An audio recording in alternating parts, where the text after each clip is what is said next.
So you're looking to start brewing your own beer, huh? Great. Welcome to the How to Brew Beer for Fun and Profit video lesson series. There's a lot of great breweries in the world. In this video lesson series, you're going to learn all about different brew methods from Jeff Parker at the Dudes Brewery and Andy Black from McLeod Brewery, both Los Angeles-based breweries that do things a little differently. You'll also follow me on my homebrew journey, so without any further ado, let's brew.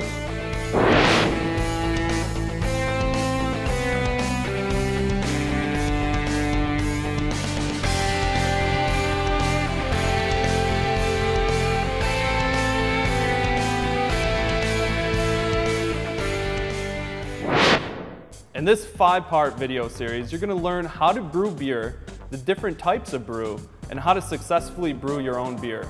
But first things first, let's talk about getting into the brew process itself. Welcome to the first lesson. You just got a quick overview of the whole course. We're learning all about brewing beer for fun and profit. Now you're going to hear from our beer experts about getting into brewing beer. After that, we'll get into the importance of keeping your brew tools clean.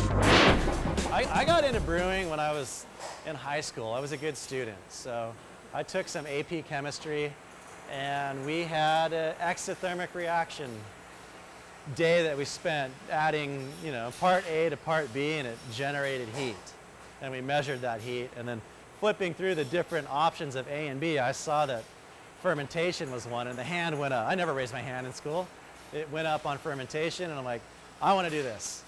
So we did it, and that translated to getting a book in the library, going home, doing it at home, and then you're buying malt, hops, yeast. It's all grocery goods. There's no age limit. You don't have to be 21 to buy a pack of yeast, and the beer got good, and then it went from the closet to the garage to 75 feet of warehouse. The hobby just kept growing. I started off home brewing. I went to culinary school. I was brewing the whole time. And I finally decided, hey, I'm gonna start a brewery. I started a different brewery, got that up and running.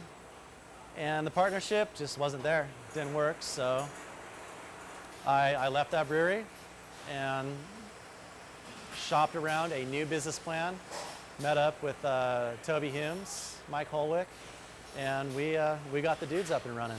What do you love about coming to work and doing every day? What do I love about coming to work? Yeah, I mean, not necessarily coming to work. I mean, it's still work. No, it is, but no. What I love about it is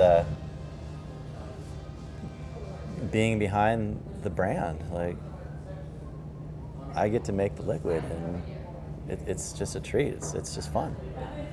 It makes work, no matter what a nightmare it is, when stuff breaks and it's your 10-hour day gone 16 hours, and you're looking at another 16 the next day. It's like,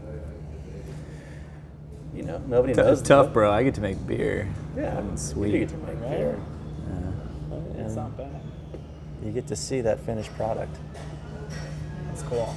Yeah, it would be kind of a cool job. You guys have a pretty cool job, brewing beer all day, kind of chilling. Not chilling, but The hours are it's great. hard work, but The hours are great. Oh, man. Choose your own as long as you dedicate like 15 a day. Yeah, right. You can put them anywhere in the day, but as long as you're looking at 15 and you're willing to do 18, like. Then there's the chicks, Yeah, occasionally you get to see your wife. Yeah. Right? That's true. Are you guys both married? We're not together right now. No, no, I was married. Girlfriend now. Right on. I just didn't know if they were like brew hounds too, like in the brew, or is this something you guys keep on your own? Or I brewed my first batch with my wife.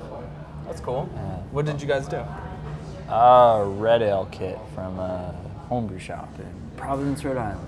Right on. Nice. I ended up working for like 2 years later. Yeah, it was awesome. It was pretty cool. You read enough and it seems like you know a thing or two. So. Very cool. Very cool. She quickly fell off the bandwagon of homebrewing. Yeah, because I just did it. I was homebrewing probably every week.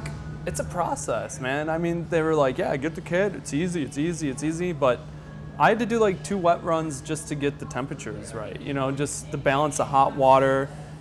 Granted, I'm using malt extract, you know, so I gotta have the warmth to make the malt extract like warm enough to mix around, and then the priming sugar and stuff, you didn't want it clumping up. So, Yeah. I mean, my problems are not the same as your guys' problems, but still, I mean, you can't just be like, oh yeah, I'm gonna go brew a beer and just, you know.